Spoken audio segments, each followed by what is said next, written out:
Please stay safe. And I once again welcome you all to our great event, first Barr, Juni and Irene Menakaya Legacy Lecture with the cooperation of Sub-Saharan Open University and the United to Serve Africa. Today, 22nd August, 11 a.m. Eastern Standard Time. That is the local time that we are following today in order for our this great lecture of legacy. I must say. I myself, Fawad Langa, I am the External Director of Education for Sustainable Development Education USA.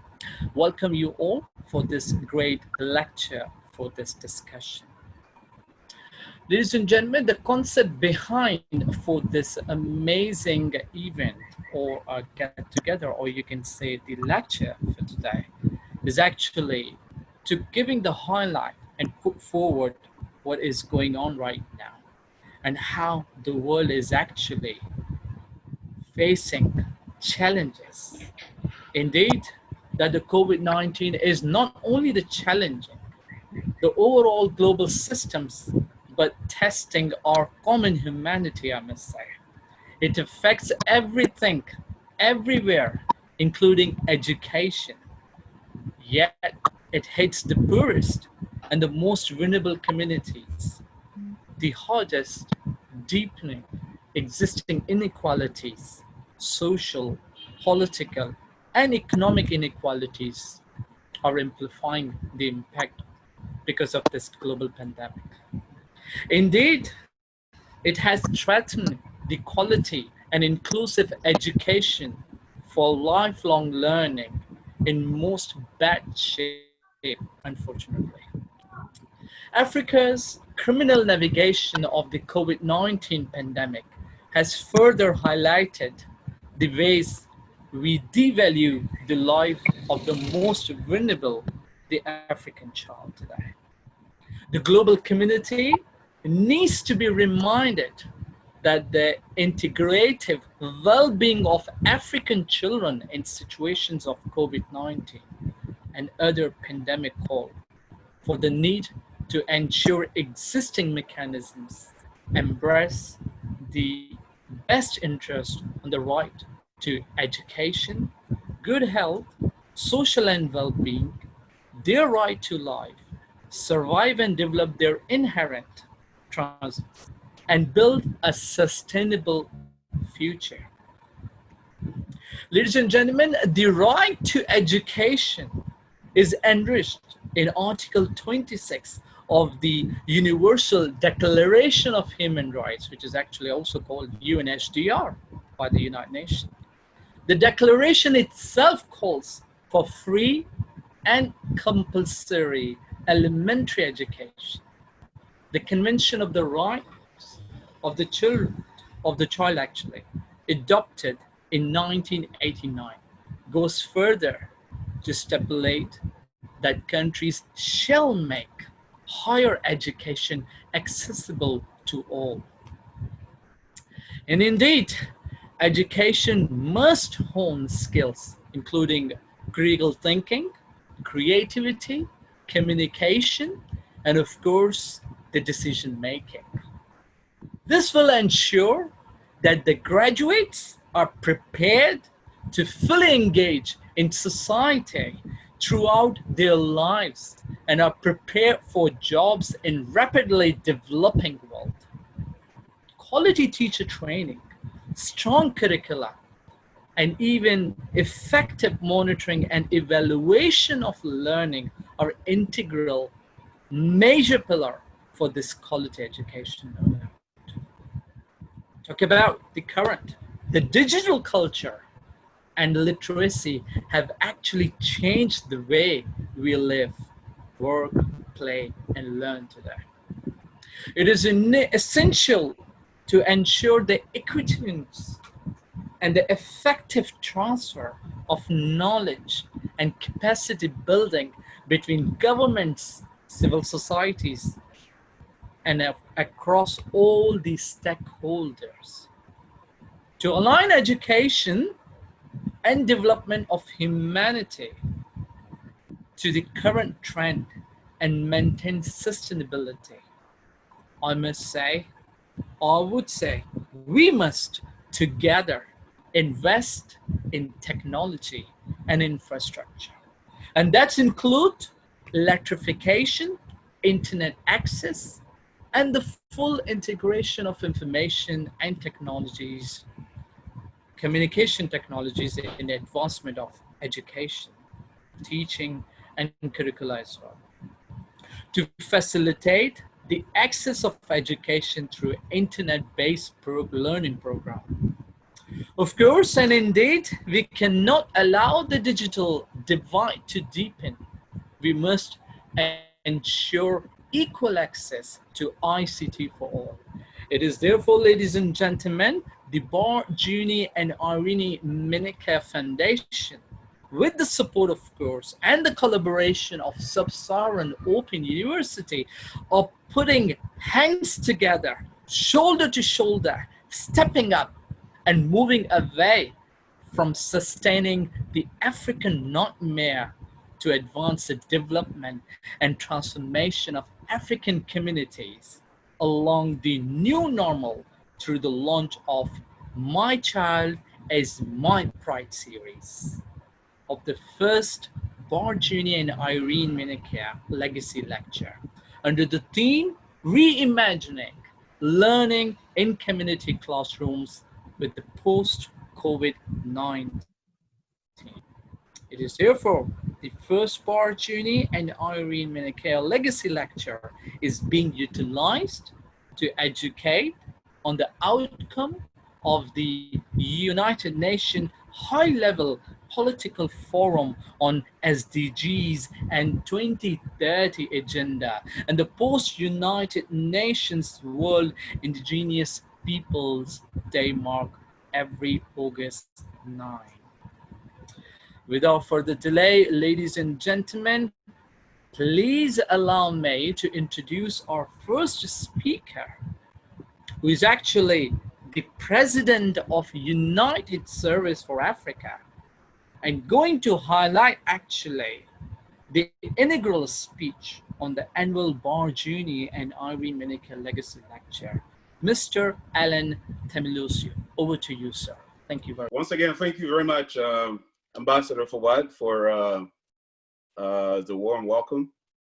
And I would like to thank everyone, all the panelists, for the effort and the contribution, especially Dr. Ada and Irene and Juni Foundation to make that possible. Good morning, ladies and gentlemen, Excellencies Anatolio Dangba and all the ambassador, distinguished guests, friends of Africa. Thank you so much for your precious time. To all our panelists and moderators, thank you. I would like to thank particularly the Barr Juni and Irene Menakaya Foundation International for this great opportunity to speak at the importance of education in Africa. So I would like to especially thank Dr. Ada Juni Okika for her dedication to provide good quality education to the children of Africa. Ladies and gentlemen, education is crucial. It is vital. It is a sense of a quality of life, to develop a quality of life. It is required, as a matter of fact, as a component of the Sustainable Development Goal by the United Nations. Nevertheless, Africa has faced too many challenges and continue to face more, particularly now. This pandemic, as we know it, affects African countries in different ways, due in part to their strength and vulnerabilities.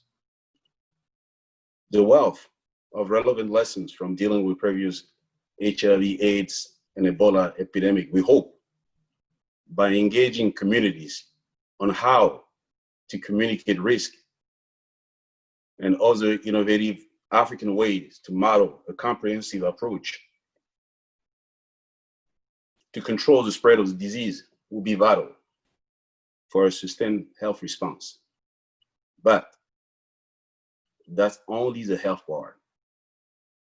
Well, as we have seen through many news channels like BBC News, the immediate health impact of the inability to manage the pandemic remain to be assessed. The indirect consequences beyond the pandemic on health, and particularly the education system, is already bringing a heavy toll. These include food insecurity, lack of medical supplies, loss of income, and livelihood. In the field of education particularly, we have noticed difficulties in applying sanitary and physical distancing measures. On top of that, a looming debt crisis amplified by the Chinese predatory lending technique, as well as related political and security risks, as crippling the opportunity for education in Africa. Friends, these are just a few snapshots of the immediate impact of the pandemic on health, economies, peace, security, and human life in Africa. Therefore, the global health response should include and must emphasize the notion that health as a global public good intimately correlate with support and deployment of material for the continuing education program beyond the school building. And I repeat, beyond the school buildings. Here in the US, school is not limited to the building. In Africa, unfortunately, school is a building. A comprehensive effort to improve the resilience to help address the devastating economic and social consequences of the crisis must include education as a priority. So we thank the Juni and Irene Foundation International for addressing those issues right now. We need a comprehensive global response package to revamp Africa's dilapidated school structures. We are very grateful to our panelists who are so qualified in the different fields and hold a rich variety of experiences and will enrich and enlighten our view and approach to this quest to safeguard and improve a good quality education in Africa. And we thank particularly the Irene and Juni Foundation International for the effort to implement this program. We are very grateful to the Juni and Irene Foundation for this opportunity. Thank you. And now please allow me to remind the panelists that we would love to hear more from you. However, due to the time constraint, I have been told that each panelist will be allowed to speak for 10 minutes, give a 10-minute presentation. Please do your best to abide by the time frame so that we can have a smooth transition and wrap this event on time. Further, comment will be allowed after Q&A session, and they're all welcome, but should be addressed to the Juni Foundation at the end of this conference. Once again, to all of you, I would like to thank you for this opportunity, and I hope that this event will help us move forward to bring so much needed help in Africa school system. Thank you. Now, it is my pleasure to introduce one of our great figures in Africa, a man who is dedicated for the sake of education. He is the president of the Sub-Saharan Open University, and he will give us a little lecture. His name is Dr. Osita Animeka. Dr. Animeka, you have the floor. Yes. Thank you. Thank you, my dear friend Alan. Can I have my speech on the plane, please? Tony? Yes, Mr. Fawad will share your presentation right away. Mr. Thank you. Fawad, are you there? Mr. Fawad is on mute. Can I read from here then? Yes, go on. Okay.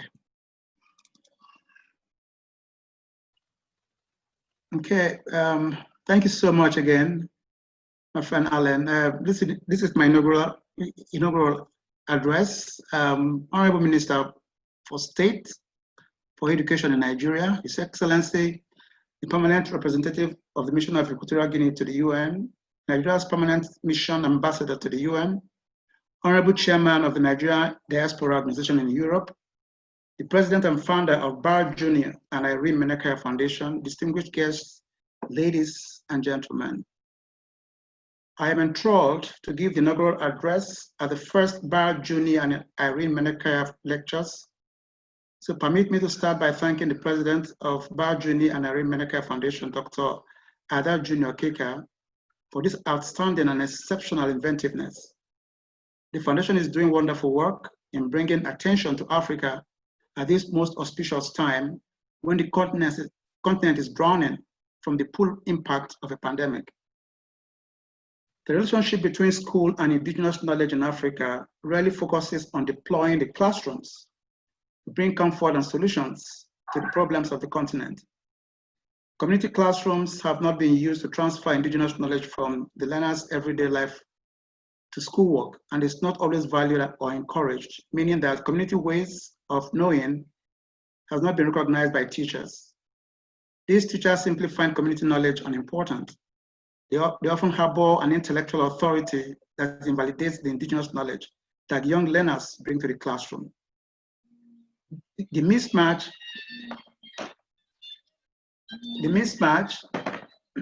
that young learners face in classrooms in African schools has not changed since the first president of Tanzania, Julius Nyerere, 1968, lamented this 3 decades ago.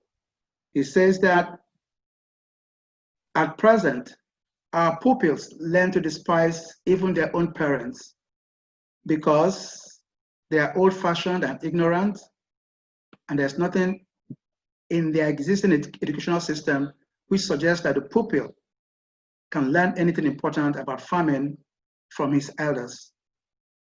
The result is that he absorbs beliefs about witchcraft before he goes to school. He does not learn the properties of local grasses and trees. He absorbs the taboos from the family, but does not learn the methods of making nutritional foods of Africa. And from school, he acquires knowledge unrelated to agricultural life. He gets the worst of both systems. So the reimagining of learning in community classrooms post-COVID-19 theme of My Child is My Pride series of the Barr, Juni and Irene Menakaya Legacy Lectures recently addresses the UN High-Level Political Forum on SGD and the 2030 Agenda and the post-United Nations Indigenous Peoples Day marked in August every year. Parents feel proud when a child makes them look good in the eyes of the world. This leads to the conclusion that a well-performing child must have well-performing parents. So when a parent says, "I'm proud of you," it's self-congratulations, complimenting the child for reflecting well on the parent. But the biggest handicap of parents in Africa is being able to provide opportunity to help the child to excel and to earn self-congratulations. Dissatisfaction and frustration with African educational system that Nyerere in 1968 expressed speaks to the central dilemmas of growth and development on the continent. In pre-independent Africa, Africans were socialized within cultural indigenous contexts, albeit much of the knowledge found in this context domiciled with a few persons in the community. The fact is, indigenous knowledge does not derive its origin or meaning from the individual, but from the collective epistemological understanding and rationalization of the community. So, As COVID-19 challenges the world and tests the strength of our indigenous humanity in Africa, it affects education and puts the poorest, the vulnerable communities, and the underrepresented populations at worst risks, deepening inequalities and exacerbating the impacts of the pandemic. As it threatens qualitative and inclusive education for lifelong learning, it is worst hit on the children of Africa. And Africa's criminal navigation of the pandemic has further heightened the ways Africans devalue the lives of the defenseless and susceptible ones, represented by the African child. I salute the organizers for getting myriads of global experts together to address the most important chain of challenges confronting Africa in the 21st century. First is COVID-19, second is education, and third is digital disruption. COVID-19 crisis is taking a toll on African lives and economies, pushing the region into its first recession in 25 years, with recent estimates showing that COVID-19 could push millions of Africans into extreme poverty, 27 million of whom live in sub-Saharan Africa. It takes years to equip a young person with skill and education. It is even more difficult to make changes in skill sets to align oneself with the demands of the market economy. Thus, providing appropriate and quality education and relevant skill sets to the youth of Africa remains one of the most important challenges today. With obscenely growing global population, the number of young people in Africa is higher than ever before. Youth demand appropriate and quality education and better employment to compete and aim higher. Then, the rate and speed of change of technology has been unparalleled and exceptional. The world is turning to artificial intelligence, digital disruption, even as we align with the requirements of the fourth industrial revolution. While this is affecting how people work and affected by the relevance of skills and education, Africans are at a standstill, trying to decide whether to stand in awe or move ahead and begin to put the best foot forward in search of solutions. The attention of the global community, therefore, needs to be drawn to the need of integrated well-being of African child in the situations of COVID-19 and other pandemics, to see the essentials of ensuring existing mechanisms embrace the best interest on the right to education, good health, and social well-being of the African child. We seek education in Africa that hones skills, critical thinking, and communication and decision-making to ensure that Africans are prepared to fully engage in society at the age of COVID-19 and throughout life, and are prepared for jobs in a rapidly changing economy of the world. We seek qualitative teacher training, strong curricula, and effective monitoring and evaluation of learning as integral parts of quality education. We seek a digital culture and literacy that is changing the way the world lives, works, plays, and learns. We seek the understanding that shows that it is essential to ensure that acquisition and effective transfer of knowledge and capacity building between governments, civil society, and all stakeholders is our collective future. The grand aim. My Child is My Pride series, the first Barr, Juni and Irene Menakaya Legacy lectures will put spotlight on foundational background of education through culture and urban education via historical perspectives, technology and online education, economic and cultural impediments to learning and community classrooms, embracing the African ideals of My Child is My Pride, sustaining learning communities through and beyond COVID-19, roadmap for legacy education for lifelong learning, and special needs education addressing the individual differences of the African child.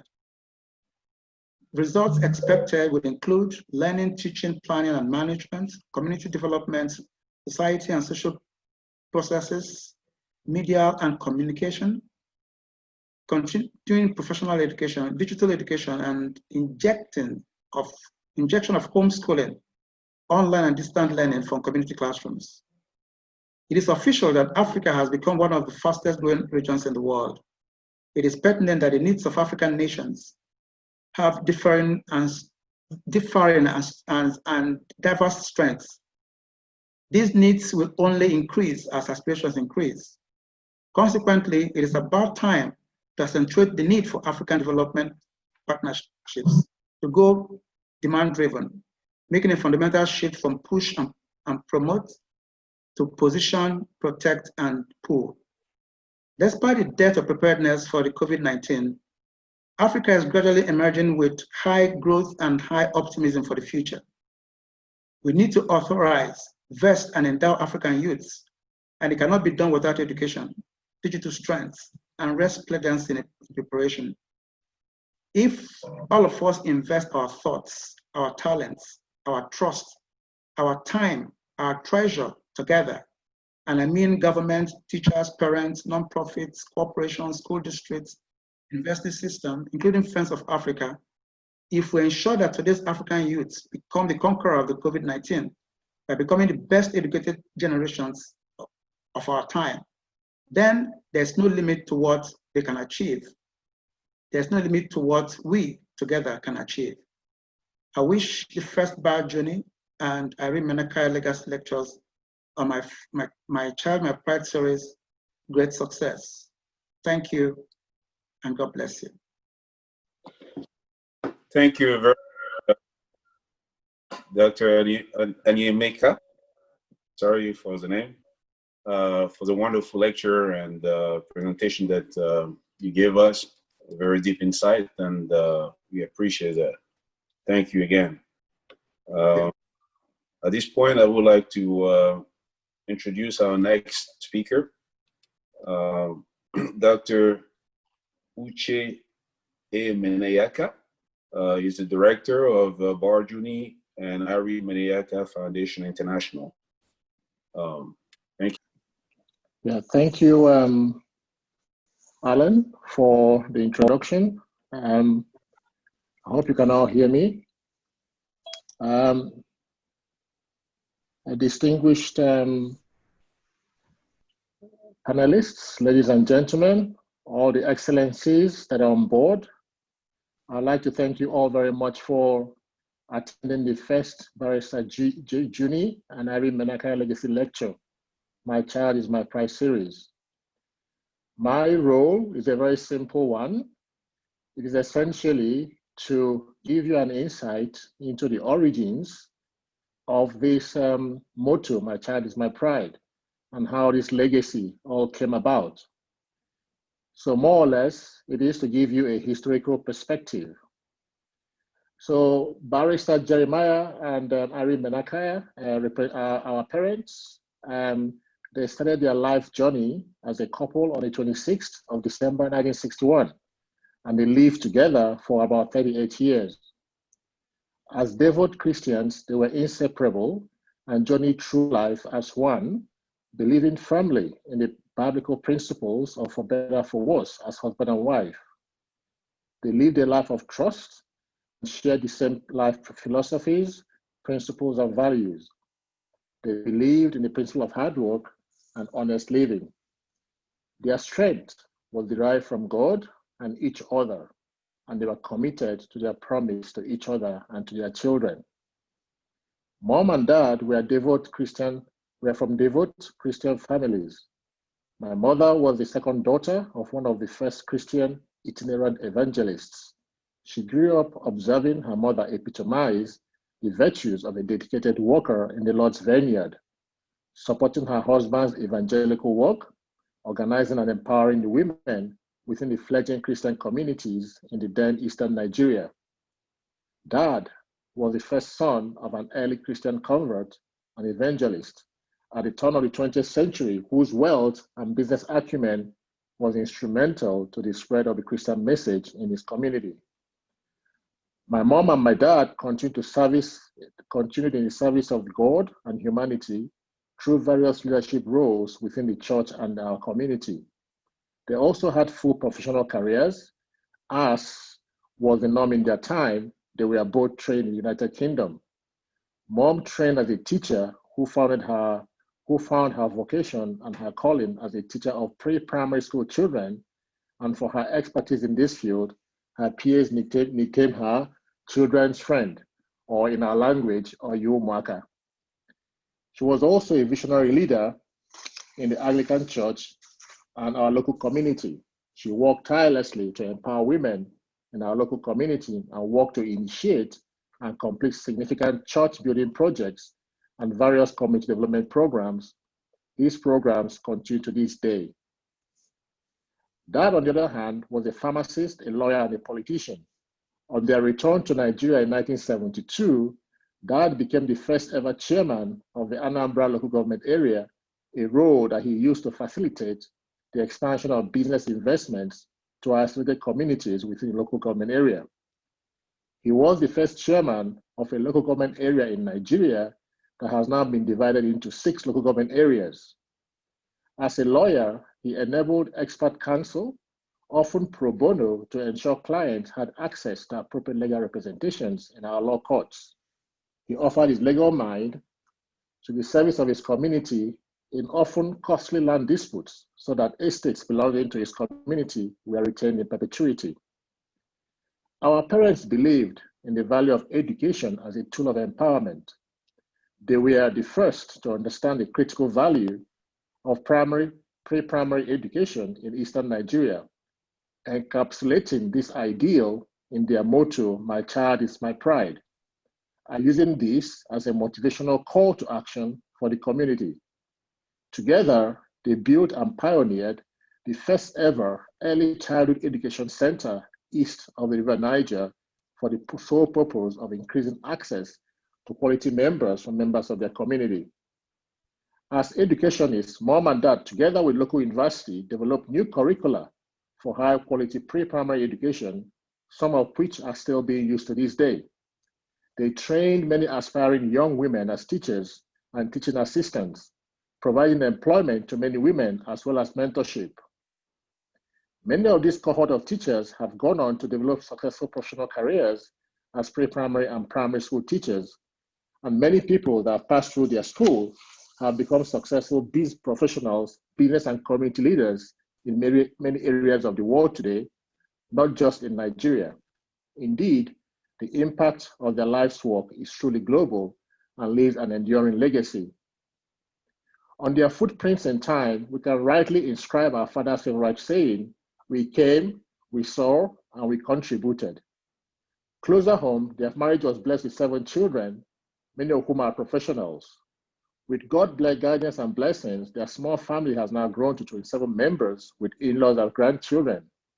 The continuity of their life's passion, their values, principles, and philosophies of life, and their commitment to development of community are important legacies they left behind. These legacies continue to be shared by their children, and they are remembered once again today for the selfless services they render to their local community and to the wider Christian community. To this end, their pioneering school, founded in 1979, has been renamed Irene Menakaya International School. We are happy to say that the school now has special consultative status with the Economic and Social Council of the United Nations. Their children, we have also established the Barrister Jeremiah and Irene Menakaya Endowment Trust in 2 higher institutions in Anambra State for the best graduating academic students in education each year. This trust provides scholarships for indigent students and contributes to the SDG 4 targets of the United Nations 2030 Development Agenda. A formal launch of this endowment fund took place in 2019, a year ago. However, in current COVID climate, their legacy faces new challenges. The prolonged closure of the schools frustrates the core principle of a community-based learning, and the lack of access to online and virtual education in many developing countries is most disheartening, as this threatens the future of the African child and the core principles underlying their motto, "My child is my pride."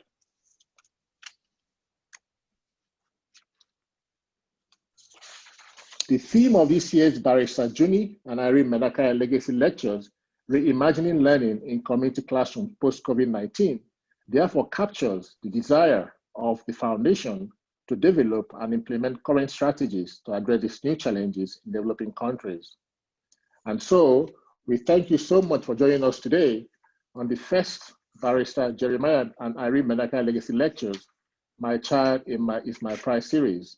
And we hope that all the conversations we've had today will contribute significantly to developing strategies that will help us address these emerging challenges. Thank you very much for listening. Thank you so much, Dr. Uche Menakaya. It's truly an honor, and I can't help but to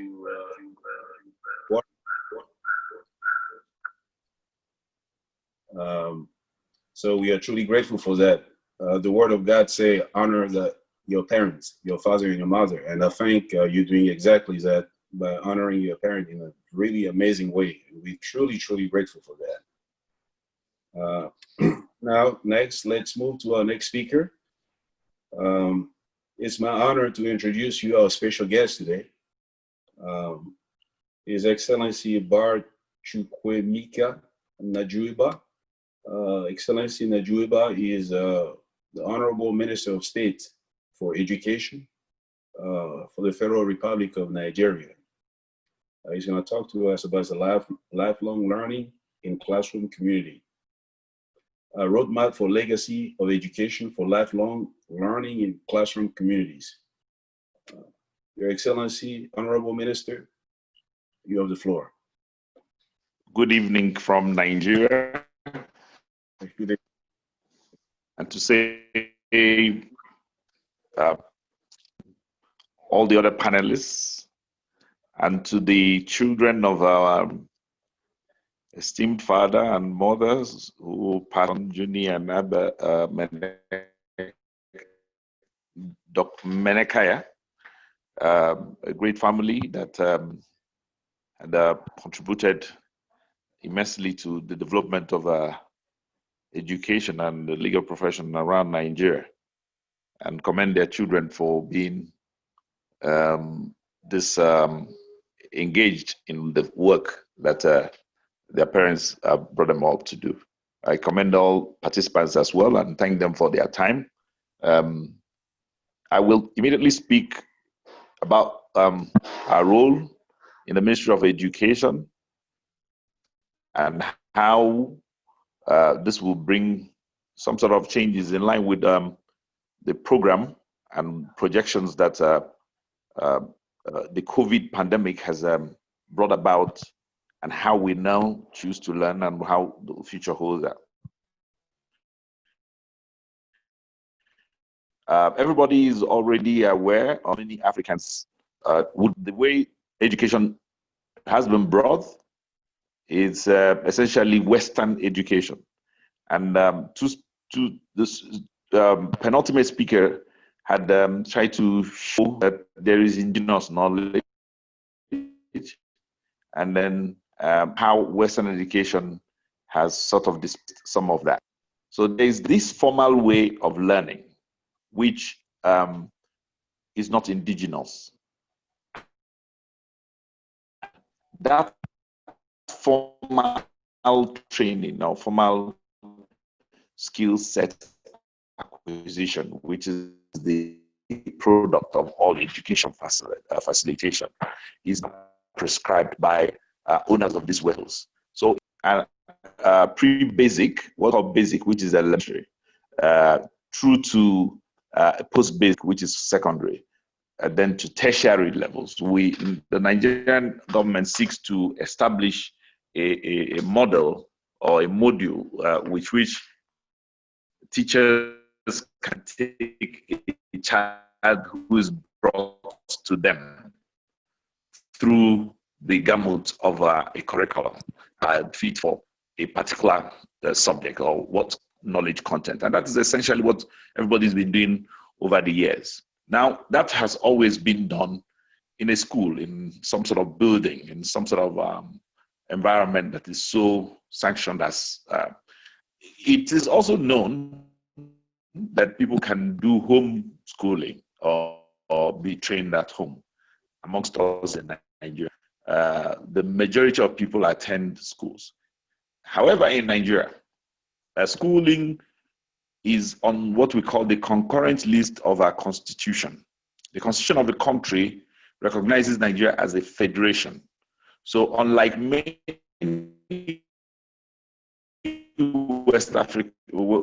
Western countries, Nigeria is a creation of, different parts of Nigeria run the school system differently. So you will have 36 states who are in charge of the primary education level. So the federal government hardly can get involved at the secondary level. In most cases, right now in Nigeria, there are over 135,000 primary schools, 68,000 of which are owned by state government, and about 39,000 to 40,000 are owned by, at the secondary level, the federal government only owns 120 now, because we're scaling up secondary schools. The rest of the nearly 30,000 primary schools, secondary schools, post-primary schools are owned by state governments and a lot of private individuals, which include church organizations, faith-based organizations of different hues. So really, the responsibility to delivering education to everybody is not just that of the federal government. It is actually that of almost everybody in Nigeria. However, federal government controls curriculum, content, and the standards that everybody must meet in order to practice. It is in that vein that any disruption would have to be seen, especially in the light of what has happened with COVID. When at the beginning of this engagement, we introduced to what COVID had done. Not only does it deepen the gap between those who can afford it and those who can't afford proper education, it only exposes even more the dearth of infrastructure that is prevalent in many parts of Africa, especially in Nigeria. Nigeria is a vast country of 98,000 kilometers square, with hardly enough bandwidth that can stretch from outside the places where people are clustered. So in the 774 local governments and 8,800 wards of the country, it is really, really possible that less than 40% are covered by some sort of broadband penetration. So that takes you through the first challenge, which is how to deliver online or any other kind of service that school closure would then entail that you would deliver. The second part of that problem will be devices and platforms. Everything is imported into Nigeria. We are not, we don't control the economy of the world is more or less controlled by the West, because apart from having the technology, they also get to do quantitative easing of their own currency, which African countries cannot afford, because then it is benchmarked against the dollar and you will lose value. So whereas America can continuously print dollar, the rest of the world can't do that. So this exposes them to a limitation as to what they can keep importing, and a limitation. Nigeria would have nearly 22 million students, but it is impossible to find up to 2 million laptops in the country, because all of them must be brought in. And if they are to be brought in, you need to have the currency to do so. And unless we sell oil, which is the only thing they sell, we can't continuously be doing this. So we are limited by the fact that we do not produce the technology, and because we do not have the power to arbitrarily dictate what currency use and pricing. Now, the powers of the world, China and America, are able to do all of that because they have both of that. But however, we also then looked at the third limitation. The third limitation, because electricity is what drives, even when you have bandwidth, even when you have the platform, you still need bandwidth.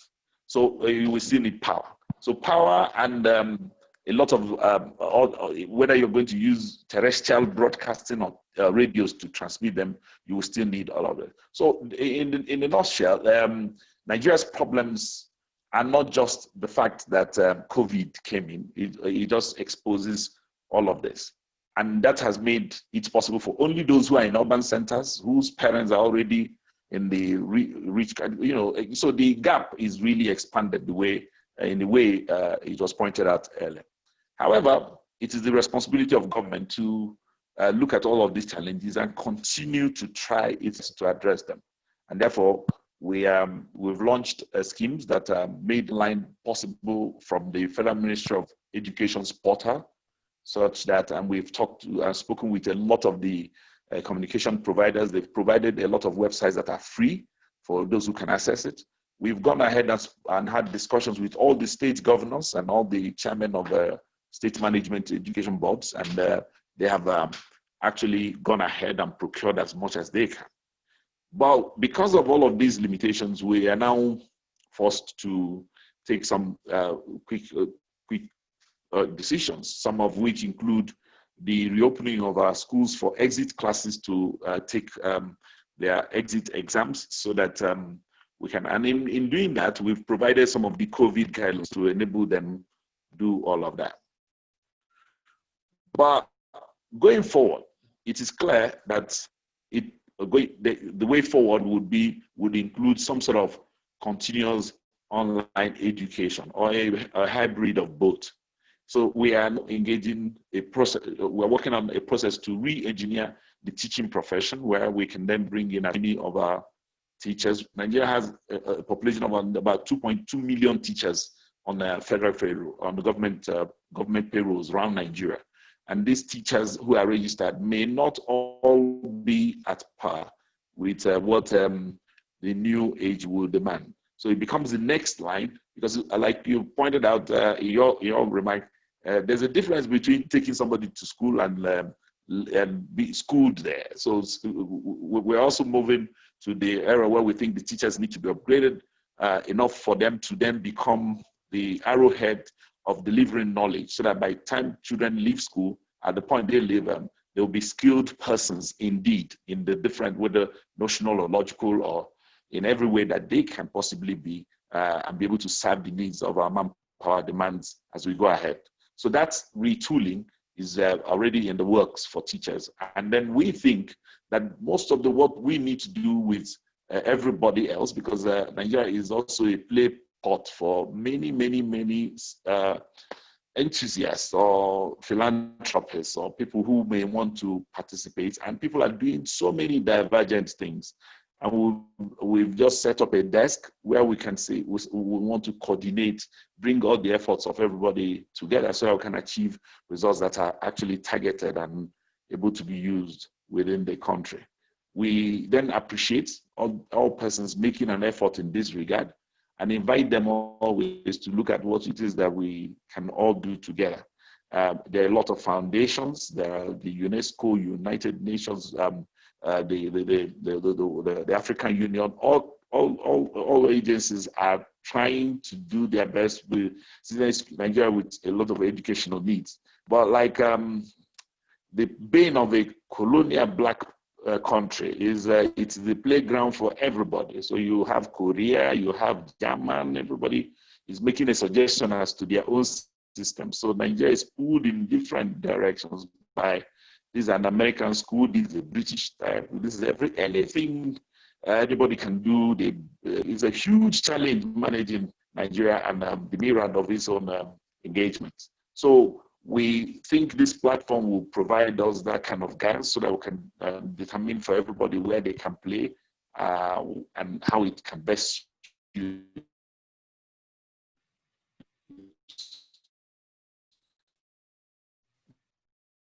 Nigeria's own developmental goals, so that the world can benefit from how I'm going to keep listening to all the some reason we close this before then, so I can take minutes from what has been discussed, and if there are guidance that the federal government can be provided with, we'll be very, very glad to have your inputs and help. On this note, I want to thank the organizers again and my favored Menakaya family, and wish you all the best, and ask that all who are participating, please.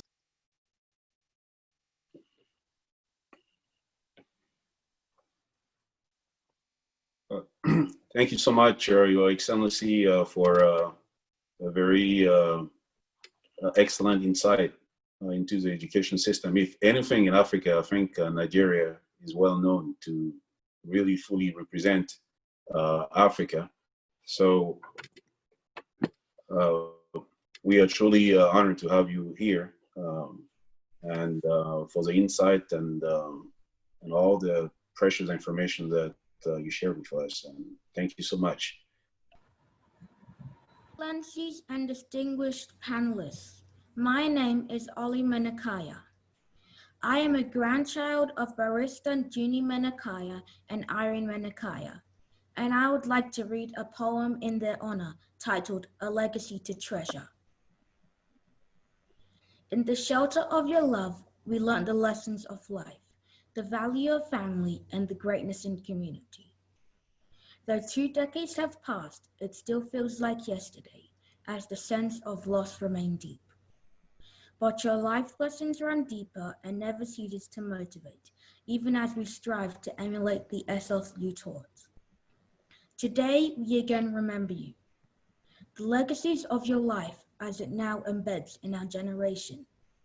Your ethos of a selfless brother's keeper and your belief in the beauty of mankind will remain alive, but now transcends your once local community onto a more global presence. Thank you for listening. Thank you so much, Irene Menakaya, for the beautiful poem. That was beautiful. Thank you. You're doing a great. Congratulations. Thank you so much. And now it's my pleasure to introduce to you our next speaker. Is the Continental Chairman of NIDO Europe, former representative of African region, Hamburg Senate Integration Barr in Germany. Mr. Kenan Gandhi will share with us about reimagining learning in community classroom post-COVID-19. Thank you so much, Mr. Moderator.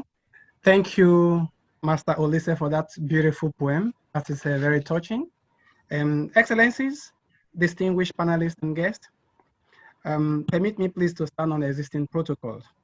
I will not forget to say a big congratulations to the organizers and to the Honorable Minister of State for finding out time in spite of his very tight schedule to join us. It's a privilege and honor to share this great and important platform with global role models and policymakers like you. As the chairman of Nigerian Diaspora Organization Europe, NIDO, which is comprised of 23 chapters in 21 European countries, being the European arm of the global network of Nigerian organizations initiated by the federal government of Nigeria in 2000 under the leadership of President Olusegun Obasanjo to represent the interests of all Nigerians in the diaspora in pursuit of homeland development. NIDO, being historically the largest African diaspora network in the world, includes NIDO America, NIDO Europe, NIDO Asia, NIDO Oceania, NIDO Africa, as registered continental Nigerian diaspora organizations. Our core and strategic objective is to channel foreign direct investment from the diaspora to Nigeria through advocacy, like what we're having today, through networking, like what we're having today, as well as partnership and bilateral corporations. According to the World Bank data sheet, diaspora remittance cash sent back home by Nigerians in diaspora first outpaced oil revenue in 2015, as the $21.2 billion US sent home officially by Nigerians abroad surpassed the $19.6 billion US oil export proceeds in the same time period. Experts concluded that without this massive flow of remittances, the economy of Nigeria would have collapsed, according to Andrew Naif, the chief economics Pricewaterhouse Coopers. It is important to highlight the role of the diaspora in socio-cultural development of the African continent. I'm happy that also the moderator have mentioned the need not only for the post-COVID period on education, but also our social and economic well-being of Africa is needed post-COVID. The diaspora enjoys an abundance of goodwill and human resources across the globe, needed to further facilitate economic growth and development. These energies and synergies is now most needed for the new digital learning in the community, classroom across Africa during and post COVID-19. It is not surprising, therefore, that in 2003, at the end of the African Union Summit, the heads of states declared the diaspora as the African sixth region. This region of Africa, either the African diaspora, has a great role to play in the new learning in Africa. Considering the kind of enormous resources we've been able to send back to Africa, Nigeria as a typical example, and the revenue from the diaspora surpassing that of the oil earning in Nigeria, I think the diaspora they have the ability and the capability to also play a very important role in the post-COVID Africa, Nigeria specific. According to the UN policy brief titled Education During COVID-19 and Beyond, published in August 2020, the COVID-19 pandemic has created the largest disruption of education system in history, affecting nearly 1.6 billion learners in more than 190 countries and all continents. Closure of schools and other learning spaces has impacted 94% of the world's students' population, up to 99% in low and lower middle income countries. The report further stated that the crisis is exacerbating the pre-existing educational disparities by reducing the opportunities for many of the most vulnerable children, youths, and adults, and those living in poor or rural areas, as well as people with disabilities, and forcefully displaced persons to continue their learning. The report estimated that 23.8 million, think about it, 23.8 million additional children and youths from pre-primary to tertiary may drop out or may not have access to school next year due to the pandemic economic impact alone. This is a profoundly serious challenge that needs urgent attention. In Germany, a world-class economy, for example, they were not even left out and was caught almost unprepared for digital learning during the first wave of COVID-19 pandemic. Most teachers, especially at the secondary level, were not digitally prepared and were unable to quickly switch to e-learning during the peak of the pandemic. Majority of the students in Germany were equally not fully fitted or equipped with modern digital online learning facilities, like laptops and computers with inbuilt cameras and headphones to go with it. Even where these are available, the access to connectivity were an issue in most households, especially in low and income migrant families. I took Germany as an example, a country that is probably the third or the fourth economy in the world, depending on who is classifying it. They have such problem during the pandemic. Then one can imagine what will happen to Africa. In trying to overcome these challenges, teachers, in Germany, pupils and students took lectures via television and radio, limiting the interactive nature of learning, which we know could be a big problem. I deliberately chose Germany as an example to drive home the challenges that are and will confront us in Africa with even less state-of-the-art educational and basic infrastructures. The educational infrastructures in many countries today, including even the most economically advanced countries, has been under heavy strain. In comparison, most African countries are already suffering from overpopulation in classrooms, in our higher institutions and universities, are lacking basic learning assisted materials, which are further compounded by erratic power supply. I think the Honorable Minister for State mentioned that already. Connectivity where e-learning facilities are available, the costs are part of the challenges to reckon with. Given these existing preconditions, comprehensive digital learning will be a great challenge of a generation in Africa. Those who can afford to travel abroad to escape the obvious hardship must also first overcome the difficulties in finding a good and affordable placement at universities overseas and overcome the hurdles of obtaining a visa, which we know is not very, very easy. It is obvious that COVID-19 crisis has further compounded the educational crisis in Africa. The traditional classroom educational system has now been seriously disrupted and jeopardized, and there are needs to adopt and adapt to the new form of digital technologies in learning. The good news, however, is that digital technologies, especially with smartphones and devices, are not new among urban population across Africa. Kenya, for instance, have the highest penetration of connectivity in the world, and this is an African country. Rural areas population are not entirely left out. The challenge is now is to collectively seek mechanism to work with international organizations and diaspora groups to invest in access to knowledge transfer and digital training and learning with diverse ranges of technological solutions, especially to the most vulnerable in the society. The proposed UNESCO initiative of Global Coalition for Education, which is meant to bring together, among other things, large technological companies ready to help African states to face the insufficient knowledge infrastructures, should be supported by all and African diasporas and initiatives across the world. The virtual Pan-African Universities, EU University, which is the operational arm of African Union, designed to support the movement towards digitalization of higher education in Africa, must be intensified and made a priority project. There is now a need, more than ever before, for cooperation across sectors, including businesses, academics, policymakers, not only to identify and anticipate the already enumerated challenges, but also to embrace digital technology and e-learning. I am proud that Nigerians in Diaspora Organization Europe, in collaboration with Sub-Sahara Open University and World Hope Youth Mentors, know this for sure and have shown their understanding in the context of COVID-19 in harnessing the strength of communication in the age of global pandemic. We have collectively identified a digital strategy that includes messages presented in an educational way and videos where volunteers provide educational advice on topics.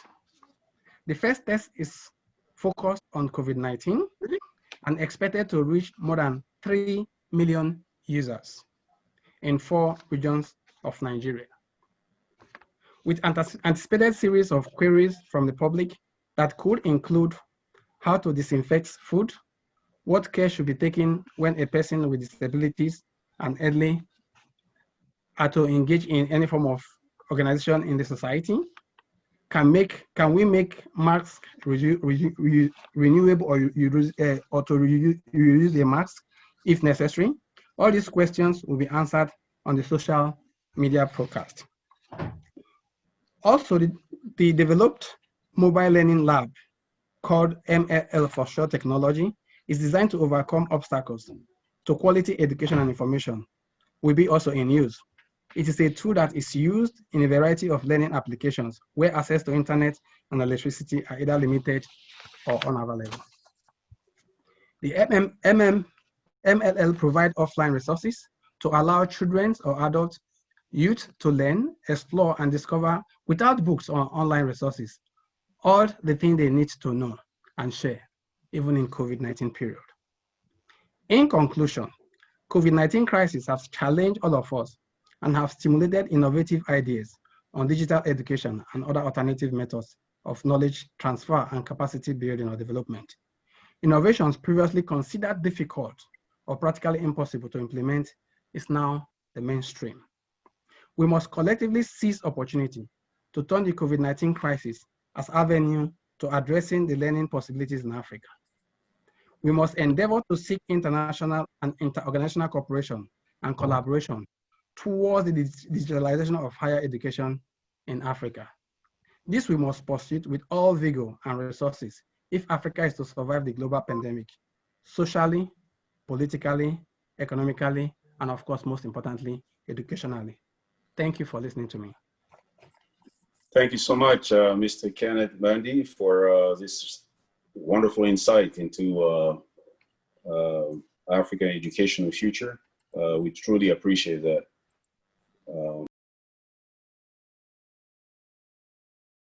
Now, it's my pleasure and my honor to introduce our next speaker, our very own Excellency, His Excellency, Mr. Antonio Dongba. He is a permanent representative of the mission of Equatorial Guinea to the United Nations. He's going to share with us a little bit about reimagining learning in community classroom post-COVID-19 sustainable education in Africa. Your Excellency, you have the floor.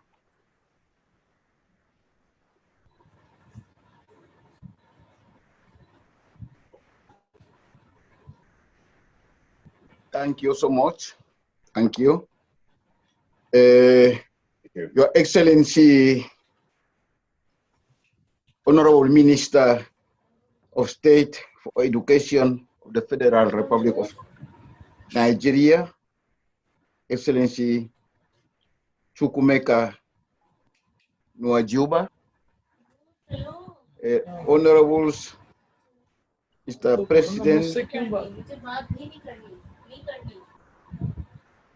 United Service Force for Africa, Dr. Rosita, Dr. Ushe, ladies and gentlemen, Dr. Ada. Allow me at the outset to express my utmost appreciation to the Barr, Juni Menakaya Foundation International, USA, Nigeria, United Serve Africa, Miss CARICOM Foundation International, USA, and Sub-Sahara Open University for organizing this first Barr, Juni and Irene Menakaya Legacy Lectures, and for inviting me to deliver a statement on reimagining learning in community classroom post-COVID-19 with respect to sustainable education in Africa. Honorable speakers, ladies and gentlemen, with the global pandemic of COVID-19 affecting all the countries, developing, one of the main challenges being faced is education. These challenges can easily be illustrated by the current debate taking place in all the countries about the opening of the schools, along with how to keep teachers and students safe, as well as the teachers and student families at home. While many activities as air flight, restaurants, shops, markets, etc., are being in activity, and countries have been relaxing more and more the sanitary emergency situation in many parts of the world, the resumption of academic activities have not followed the same trend, due, in fact, to the challenges it presents vis-a-vis the security of all those involved directly and indirectly. If all the countries face these challenges, as I indicated at the beginning of this statement, these challenges are greatest in our region, Africa. In fact, for Africa to face its greatest challenges for the next 43 years in the realization of African vision, an integrated, prosperous, and peaceful Africa, driven by its own citizens, representing a dynamic force in the international arena, education is one of the main tools, and that justifies the fact that it is placed in the first objective of the Agenda 2063, the Africa we want. In fact, education as a main vehicle for intergenerational social mobility would have been expanded and improved. The chances of a child having an early childhood education would have increased, and education from the basic to secondary level will be compulsory and available to all with access to science, technology, and innovation. At least 7 out of 10 secondary school students who do not proceed to tertiary education institutions will have the opportunity for technical vocation and training programs. Is this vision achievable now with the current COVID-19 challenges? Challenges that will be translated in medium and long terms into an extremely negative impact on education in Africa, if the current situation lasts for longer time. In fact, even before COVID-19, according to UNESCO, Sub-Saharan Africa have the highest rate of educational exclusion globally. Over 1/5 of children between the ages of 6 and 11 are out of school, followed by 1/3 of youth between the ages of 12 and 14. In addition, nearly 60% of youth between the ages of 15 and 17 are not in the school. The World Bank stated that 87% of children in Sub-Saharan Africa are learning poor and lack foundational skills they need for the 21st century and a dynamic labor market. Girls have even more challenges ahead of them. Across our region, 9 million of 6 to 11 years old girls will be denied opportunity to go to school compared to 6 million boys, according to UNESCO data. Their disadvantages start early. 23% of girls are out of primary school compared to 19% of boys. By the time they become adolescents, the education exclusion rate of girls is 36% compared to 32% for boys. Honorable guest, today, due to the COVID-19 pandemic, over 250 million primary and secondary children are out of school in Africa. The education sector is heavily affected as a result of this sanitary emergency in our region, with the closure of learning institutions in many African, if not all, African countries, likely to negatively impact education quality. The poor, particularly girls in rural communities, are most affected. In order to obtain a comprehensive view of learning outcomes during this period of crisis, and to better support countries in the immediate, short, and long terms, development partner institutions in the sector should actively engage in supporting African countries. African governments and key education stakeholders have instituted measures to promote the continuity of education from home. Online dissemination of virtual recorded course modules, use of mobiles and smartphones, television and radios, etc. These strategies have been successful in some ways, but challenges remain as the poor marginalized children who neither have access to mobile phones or TV or even radios for that matter are excluded. If these challenges are to be met with and not addressed immediately, they can seriously affect the career of our students and in the long term bring about serious social and economic implications, and therefore hampering the realization of the African vision of building an integrated, prosperous, and peaceful Africa as aimed in the first objective of the Agenda 263, the Africa we want. But the above challenges that have risen as a result of COVID-19 pandemic should be used as an opportunity to press the rest button and reimagining post-COVID-19 with respect to sustainable education in Africa. In other words, business as usual for the education system will not be an option anymore. Teachers will have to be trained and upskilled. Technology will have to be at the forefront of how we learn ongoing forward. Curriculum will have to be revised to reflect local realities and learning in community classroom by not necessarily being a physical building. Parents will have to be involved in the education at home, and homeschooling could be an opportunity.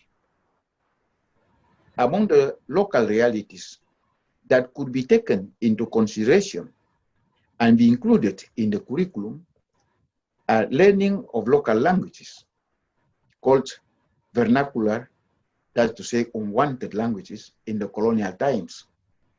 In fact, today, you can see that students from outside Africa, including Europe, come today to Africa and get degrees in local languages as Lingala, Yoruba, Igbo, Hausa, Swahili, Zulu, etc. Transformative and reimagining education in Africa to nurture African culture and core values and promote sustainable education.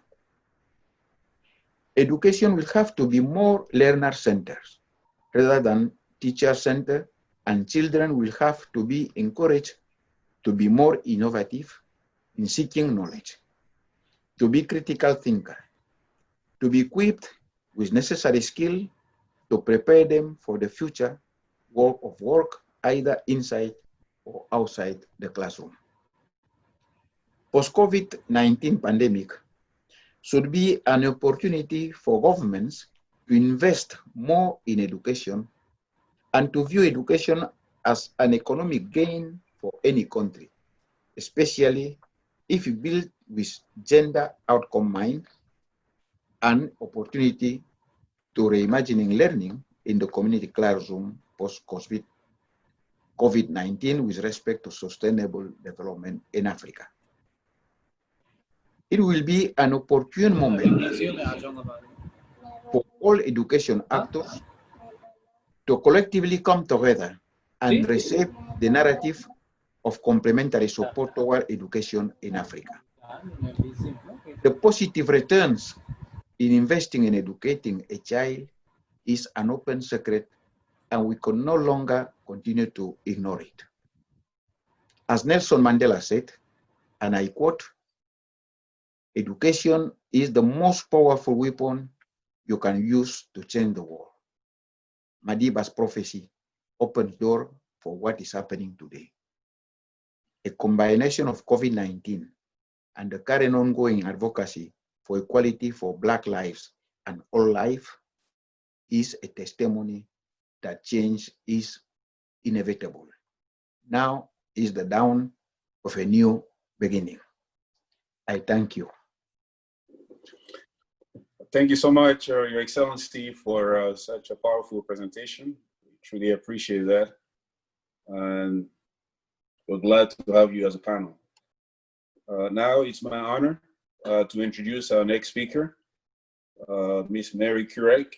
She is the founder and president of Front Runners Development, Inc. She is going to share a little bit with us about the cultural impediment to learning in community classroom post-COVID-19. Ms. Kurek, you have the floor. Thank you so much. I appreciate the opportunity. And thank you to the foundation and this distinguished group of folks here who are sharing viewpoints and information. It's just been amazing. So I'm going to ask if you've got the PowerPoint that I sent Anthony or whoever's doing this. There we go. Perfect. I'll just let you know when to advance. So this is sort of the topic for me, and I will let you know, on top of being the president of Front Runners Development, Inc., I also serve on the governing board for the Sub-Saharan Open University with Dr. Anamika. And collectively together, we worked on the World Hope Youth Mentors program that someone else had mentioned earlier from the diaspora. So I'll mention that a little bit later in the presentation. So you can go ahead and advance to the next slide, if you will. You don't know who's, there we go. Okay, so the determining cultural impediments, my goodness, we have been over several of them already today. But the attitude toward education in general, and that's something that Dr. Anamika and I, in working together on the World Hope Youth Mentors program, discovered that even mentorship and education, you got to have someone with the right attitude. And when I say someone, I mean participants. I mean students, understanding the value of education. And sometimes that can be a problem, and especially from the standpoint of equity for girls. We've hit on that already. So attitude toward paying for education. And I mean from the standpoint of higher education, or that level where, you know, maybe you have entrepreneurship education going on, and having people understand that that's not just a program that's going to get paid for sometimes. Sometimes it is, but a lot of times it's not. And being able to have what we call here a skin in the game, a little bit of, put your own investment in a little bit to get something more out of it. That's sometimes an attitude to overcome. We've talked about internet connectivity and virtual education, how if you don't have connectivity, a lot of times you're just not, you don't have access to education. Mentoring opportunities, in order to have people to mentor, they have to be educated as well, I think. And you got to have the heart and you have to have the ability to mentor. So, you know, sometimes those opportunities are just not there for you. And especially in a COVID operation going on right now, or COVID pandemic right now, you've got people with their minds on a lot more than education right now. Safety post-COVID in a very social environment. You know, Africa is just a beautifully social environment, and it's almost a requirement family-wise to be connected to each other. And I know it's just been very, very hard for people in Africa to be able to function without being able to be together. So that's a condition to have to be concerned about. And then funding and people support. So finding the funds and getting the funds funneled to where they need to be for education. Really difficult right now when so much is taking the funds away and putting it somewhere else that they feel is another priority. Professionals seeking higher education leaving the country. So those could be also, you know, situations where you know that you've got, you know, healthcare professionals maybe who are wanting to level up or upskill their, you know, themselves, and in order to do so, having to leave the country to be able to do it, and then you've lost that that very valuable healthcare professional where they are and the investment that's been put in that individual to help. You can advance the slide now. Here we go. So what learning looks like post-COVID. All right, children without internet connectivity in a post-COVID environment where virtual education has been the normal. If they've had education via virtual means, then you know, then it's a segue, it's a transition now to come back to that space or keep that space rolling where you've already had that. Children who have missed basics for a year or more. While this is going on, perhaps the priority has shifted, and maybe even the basic education for young people is there and they've missed that. Budding entrepreneurs who have missed educational and vocational opportunities. If the money's not there, then the education is there.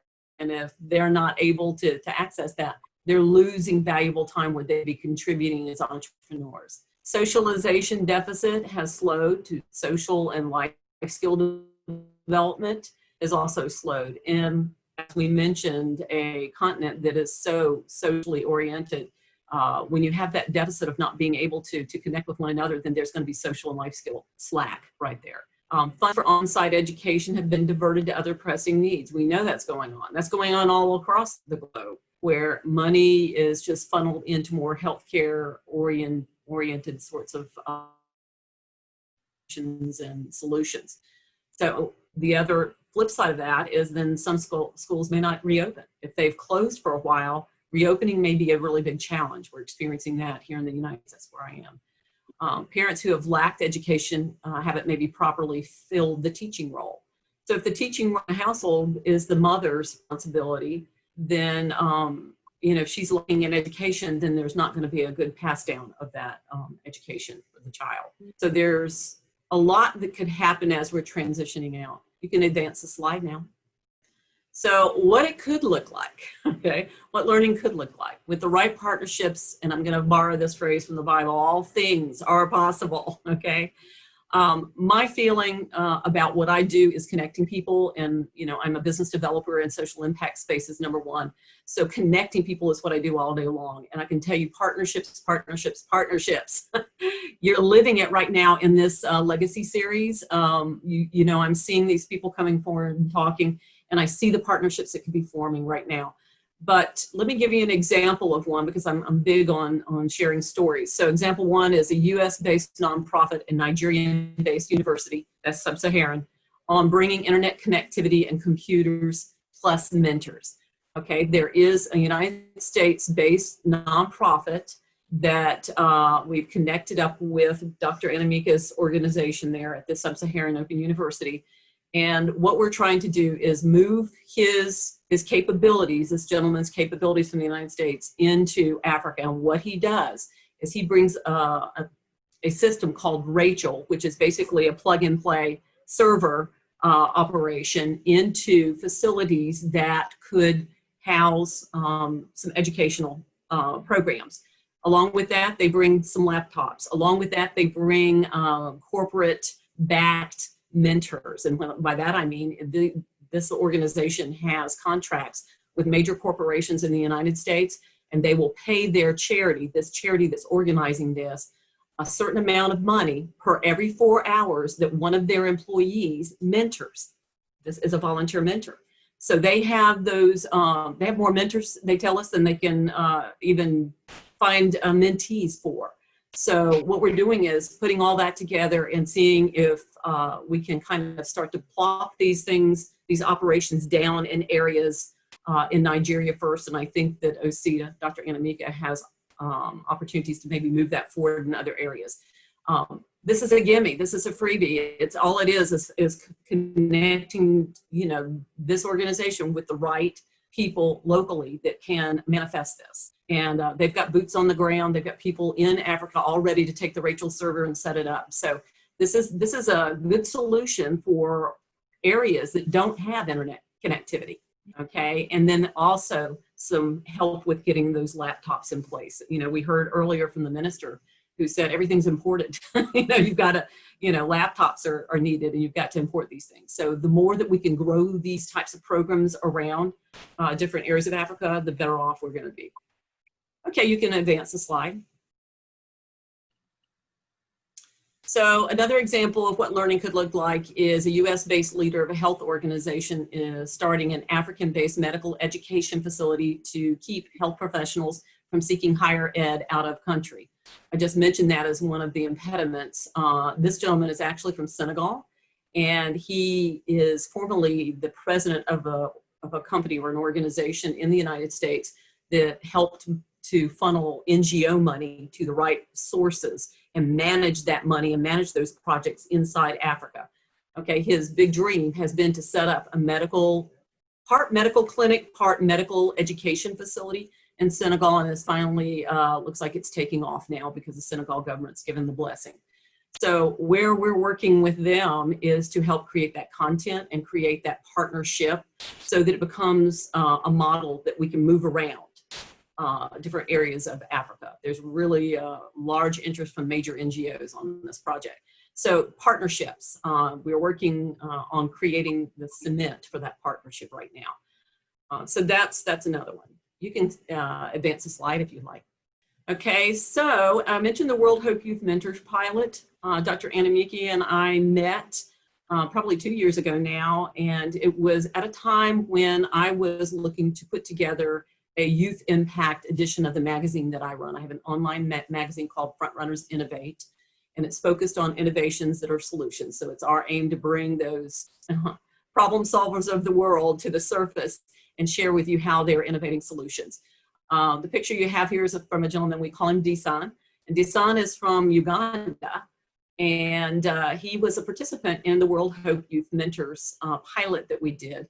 We determined that there was a gap that needed to be filled, and largely it was mentorship within these maybe marginalized communities that didn't have access to you know, maybe higher education opportunities. Disan was on the track to become an orthopedic surgeon when we met him, and we matched him up with mentors that really supported him, myself included, with Dr. Anamiki and a few others have rallied around him to kind of help. Right at the beginning of the pandemic, we reached out to Disan and said, how are you doing? And he said, I've lost my job. At that point in time, he's working with a health organization, and he was going out to small communities, teaching them how to, you know, sanitation, things like washing your hands and making your own soap and things like that, nutritional things. So he lost his job, and he was one of 7 in a household in a major, you know, income provider for that household, and he was really scared. What you're seeing here now in this picture is a very happy Disan, because what he's done, he's become very resilient with the support from these mentors by growing his own vegetables, making his own, I guess you call it herb remedies.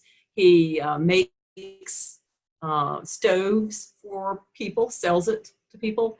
And if you'll advance to the next slide, here's the big thing I wanted to bring up. Okay, he has become a local or a community tutor. So from the standpoint of what the pandemic has done for Desan is giving him an opportunity to expand his entrepreneurial development, which he didn't even know existed in himself. And that was with a lot of mentor support. But what it's done is created an opportunity for him to take what he knows and what he's learned and put it in his home and bring children in and tutor them. So he's become that. And that's kind of part of his, I think, his income flow. I think he's charging a little bit for that. Not much, but just a little bit. But you can see, you got the gal standing on the chair there. And I don't know if you can see the entire picture, but she's learning English, okay? You can advance the slide now. So meeting the challenges of cultural impediments to me is seeking the solutions by way that are, damaging without damaging the cultural, excuse me, I'm about to lose my laptop here. Without damaging cultural norms for everybody, and making partnerships a priority, and meeting education needs like with the kids where they're at. So no matter what age they are, I mean, we found out through the World Hope Youth Mentors Program that we thought we were going to cut it off like at 18 or 19 years old. My goodness, we had them up to 45, where they're maybe just restarting education, never through civil wars or whatnot, they maybe never got that opportunity, or they're just reinventing themselves, trying to make a better living. And working to provide that infrastructure, which you guys have been talking about this whole time, and gathering mentors. So I think the bottom line for me, and I don't know if there's a next slide, I can't remember, but you can advance it if you want to. Okay, that was it. So the thing is the partnerships are the big key in my viewpoint and from my standpoint as being a business developer. So I just wanted to leave that on the table and say what you're doing is great. I love the legacy lectures. I hope I can keep up with what you guys are doing and actually give you a platform for sharing it with the 160 plus countries that my magazine reaches, and let them know what you're doing, and hopefully gather some more input on the next series that you do. Thank you very much. I appreciate the opportunity to share. Thank you so much, Ms. Keurig, for the deep insight and your precious help in Africa. We welcome all the friends of Africa, and what you're doing is truly amazing. May God bless you and everything that you're doing. We truly appreciate it. Thank you. Now, it's my pleasure to introduce our moderator, Ambassador Fawad. Thank you for all esteemed speakers and all protocol observers. It was really interesting so far, and I really appreciate those all you can say key points that they have actually shared with us, starting from His Excellency Minister, and then His Excellency Ambassador, and our previous speaker, Mary. They actually touch all those grassroots level that at the moment, not particular to the Nigeria, not particular to the Africa, but across the world, because of this global pandemic, has actually, unfortunately, brutally exposed all the areas, especially if you talk about the health as well as the education. However, we also found, you can say, the after effect of this COVID-19 have plenty of other opportunities that we did found, and plenty of other, you can say, industries who actually catch those challenges and transform them into a big opportunity for them, no doubt.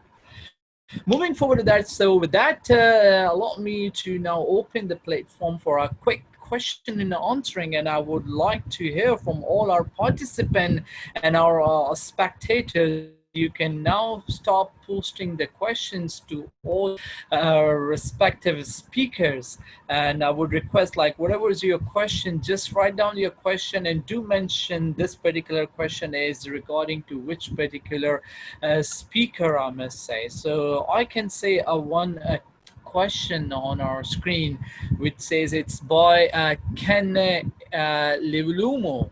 And they are saying, like, what specifically can local school administrators and teachers do to keep children currently out of schools engaged and studying during this pandemic? given the poor infrastructure in African educational institutions? Secondly, what can be done to ensure that poor parents and guardians do not permanently stop their children and wards from going back to school once the pandemic is over? That's quite interesting question, and I would like any one of the speakers, especially those who have already spoken, especially on this area of these like schooling administration and education side, would like to answer this question. Any of the speaker would like to give the answer of this particular question? I can repeat that if any of the speaker would like to. So this is me again, and I want to Yes. bring back up the mentors piece, because I think that I see that happening in the United States as I'm a mentor of a mentee, young girl, 16 years old. When 15, when I first met her, she was just, just years ahead in her own maturity and development. And I could see that, so I wanted to kind of pull that forward and keep her on the right track. This is a young girl, by the way, that had every reason to fail in her life. Her mother's in prison now and has been a drug user. She's being raised by her aunt, thank God, that there's somebody in her life that's looking out for her. So the aunt and uncle have taken over at a time that if that didn't happen, we'd be in a lot bigger mess with this young lady. But she's amazing. And what I see has helped so much, and what her aunt has said, is involvement with another person who is not a family member, who cares about that person, and to be able to talk to her, but also to be able to keep her on track on educational things. So educational opportunities, books to read, just to go over certain leadership aspects of leadership. And she's a little older, so if you're talking about elementary, you need to get the parents involved, just to make sure the parents are okay with you speaking with them. But, I'm doing that now with a 13-year-old after the last edition of the magazine that I had come out on mental health. I think it was a father from Tanzania got to me and said, he said, I have a 13-year-old daughter that's done a YouTube about educating people on mental health. I said, you're kidding me. How amazing is that? I checked out the YouTube. She's phenomenal. Just phenomenal. And I'm arranging to do an interview with her tomorrow for the magazine, but I have to keep the father or the mother or the sister involved, because that's just the proper way, protocol. But I'm just saying, if you want to keep them engaged, find an aunt, an uncle, a cousin, or somebody else that is a community member that, and you can do this with maybe 10 children, even if there are parents would swap off being able to make a phone call. And just check in with them. How are we doing on reading? Maybe have them read to them, or something that just keeps them engaged. Because I think that, here we always say it's that expert, hundreds of miles away that gets our attention rather than the people that are sitting right in front of us. So if you can find that person that cares, that you would let in to the mix of, what you're doing with the children, then I think, to me, mentorship is a good way to go. So I'll shut up. Sorry. That's indeed. Thank you very much, Mary, for giving the. I guess Professor Osita would like to put some in. Yes, please, sir. Please, over to you. Thank you very much. The foundation and the Sub-Saharan Open University, we have planned to take education to the child. There are many ways of doing that. Just like what Mary said, we are planning to develop platforms which are almost set to go, to take content to the child. What it means is that where we find them, even if it's a community setting, we'll put them together and educate them where they are. Because if we don't do that, after COVID-19, most of them are going to drop out. They have seen that it's so difficult now to acquire real and qualitative education. So what we will do is to bring content to these children where they are, and make sure that we follow in with proper monitoring and evaluation, and follow them through, because the only thing they will get out of COVID now is being educated, nothing else, no job, nothing. So that when everything ends, they are ready and qualified to move to the next level. Thank you. Yeah, indeed, I appreciate personally, Dr. Asuda, what you have just put forward. I mean, I believe, you know what, it is no doubt we have to accept this COVID at all. We don't have any cure yet. Even though one of the statement by WHO, they said like we may have to accept this and adopt it just like HIV/AIDS somehow. So it means we have to prepare our future generation and the current generation, of course, to accept and to adopt this. In that case, we have to prepare them for this digital world right now. Absolutely. To keep them helping them to understand how this, I would say, like distance learning programs, of course, and those online classes which somehow help them to the, because our generation at the moment, like the generation what we have right now in this 21st century, they are not much keen to this digitalization and online classes. So we have to somehow like urge them to keep somehow continue with that. But at this stage, the future is here. I mean, I remember from one of my last seminar. I mean, they come up with the idea to having a digital bridging actually. So yes, we call the globalization a bridging, but let's call this era as the digital bridging, I must say. So we have to adopt and then of course urge to our youngsters and of course the future generation to adopt this thing and then carry forward with that, and hopefully it will make us and then prepare us for any God forbid for any other pandemic as well. God forbid for that, but it will be preparing for us. That's great. Another you can say actually the suggestion which I can see, it's by the engineer NK. It says like, I suggest to establish center of excellence in indigenous knowledge and practice to educate future teachers as a foundation for building capacity to integrate IK into education. Engineer NK, which is chair of business and innovation management. Thank you very much. It was a very great suggestion. Thank you, Engineer NK.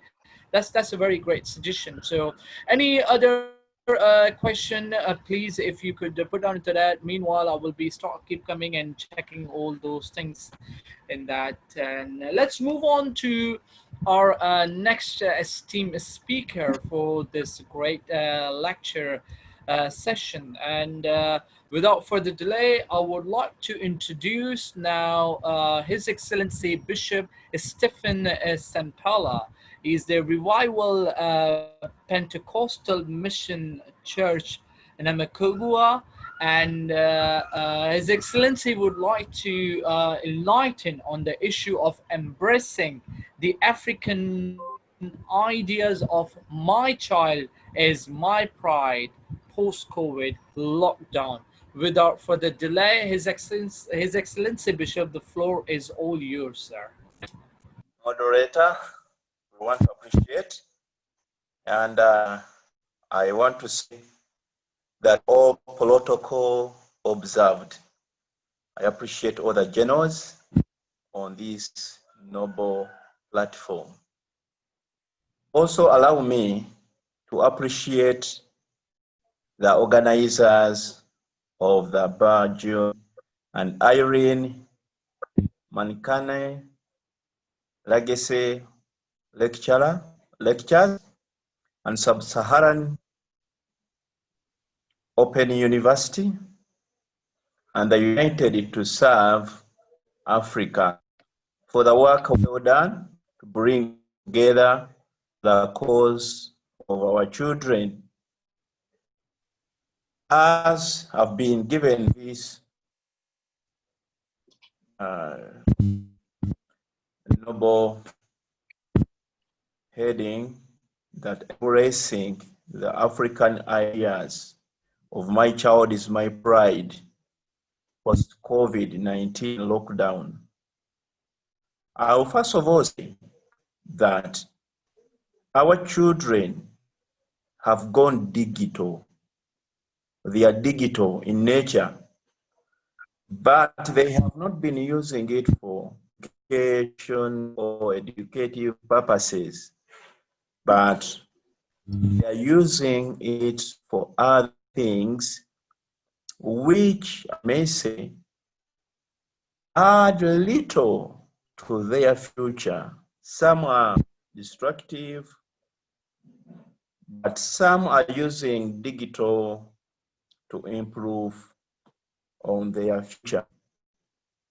Where we are coming from, we have been affected. Personally, I have a primary and a second school, which have been running, which are, we can say they are national, and I got also homeschool my children. But I've seen that during this time of lockdown, we needed to have something whereby a teacher, student can get in touch. Not basically that they are going to have classroom setting, but they come together, still having distance in between them. So we have come up with an app called the Soma. This is a platform that connects educators and learners with an effective network of industry professionals, both in person and virtually, bringing the real world relevancy and career exposure to all students. So how does this work? This is a one-stop home for all educations needs, and where student and teacher connect and collaborate. The Telesoma, students can connect with other students, exchange books and revision materials. That is doing it. It connects. So teachers can connect with other teachers, and they can share and exchange information. So this is one app for all education needs. You have that app, it connects you to different resources, as you can see on that slide. What does Telesoma offer? Telesoma provides a platform to industry professions to engage students in their learning and prepare them for their future. Professionals now have an opportunity to share their skills and knowledge with learners to inspire the next generation of workers, which is lacking in Africa, but we want to bridge that gap. So these are the key services that Telesoma offers. It gives you a facility of chatting and calling to users once he or she books this service.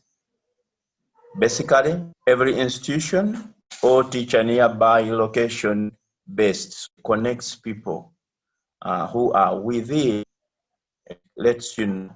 Whatever the user will search for, the information within that location, say schools, colleges, universities, used books, electronic, will be found when you use this app. Basically, as you can see on that next slide, that it can also help if you want to have more additional classes, maybe homework or that, or you want to know more, to get into more topics. Yeah, it can connect you to someone near you, or a teacher or a lecturer. So Telesoma, still you can find a library, a bookshop, you can find public school if you need to find it in any area where you are, private school in any area around you or the nearest to you, or online schools. This app provides all that. So you can enjoy these amazing features as you can see them listed below. That is a physical education teacher, finance and stock market advisor, school homework, career guidance or advisor, health advisor, language, sign language teacher, music teacher, social media teacher, business setup. Yeah, so there is a lot on this app that which we are providing to our teachers and students and others who want the same service to use it. So it does really do a lot of work. So this is a one-on-one guidance for a dedicated thalassemia mentor. Online, you can be helped greatly. Basically, I will say in my conclusion, I'm coming to a close, that you can find all kinds of educators nearby you, a list of universities, colleges, schools, and coaching centers. You can also share nearby students for interaction.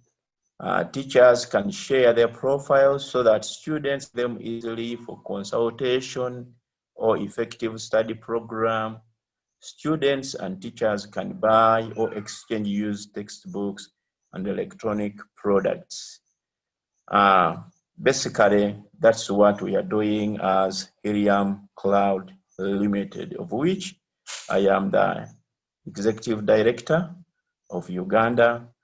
More details when we get in touch. But may the Lord bless you. Thank you for listening, and thank you for this noble cause we are on.